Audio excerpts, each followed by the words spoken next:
شروع کرتے ہیں اس بابرکت نام والے کے نام سے جس نے اپنی رحمت کو اپنے غضب سے پہلے پیدا کیا۔ کروڑوں درود و سلام حضور خاتم النبیین صلی اللہ علیہ وسلم پر اور ان کی آل و اصحاب پر۔ ناظرین اکرام، السلام علیکم ورحمۃ اللہ وبرکاتہ۔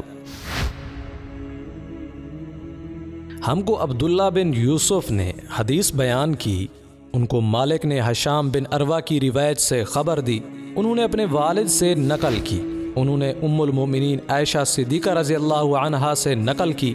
آپ نے فرمایا کہ ایک شخص حارث بن حشام نامی نے نبی کریم صلی اللہ علیہ وسلم سے سوال کیا تھا کہ یا رسول اللہ، آپ پر وحی کیسے نازل ہوتی ہے؟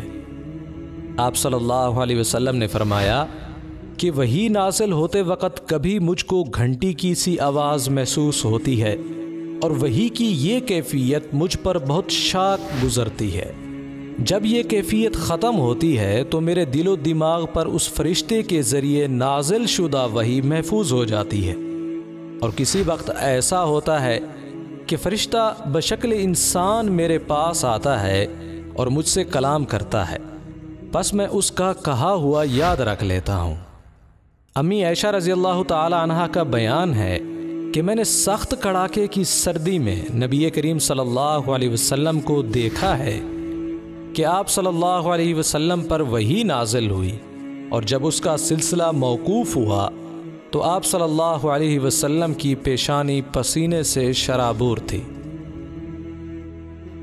ناظرین گرامی، ہماری ایک عرصہ سے خواہش تھی کہ ہم حضور صلی اللہ علیہ وسلم کی سیرت کو بیان کریں، ان کی مکمل زندگی ہم آپ کے سامنے لائیں، چاہے اس کے لیے 1000 پارٹس بھی کیوں نہ بنانے پڑیں، ان کی مکمل زندگی ہم آپ کے سامنے لائیں۔ الحمدللہ ہم نے اس پر کام شروع کر دیا ہے، لیکن اس سے پہلے ہم آپ کی بھی رائے جاننا چاہتے ہیں اس ویڈیو کے بارے میں، اور ہماری اس رائے کے بارے میں اپنے خیالات کا ضرور اظہار کیجیے گا۔ امید کرتے ہیں کہ یہ ویڈیو آپ کے علم میں اضافے کا سبب بنی ہوگی۔ اگر یہ ویڈیو آپ کو اچھی لگی تو اسے لائک کریں اور شیئر بھی کر دیں۔ ملتے ہیں ایک نئے ویڈیو کے ساتھ، تب تک کے لیے اجازت دیں۔ السلام علیکم ورحمۃ اللہ وبرکاتہ۔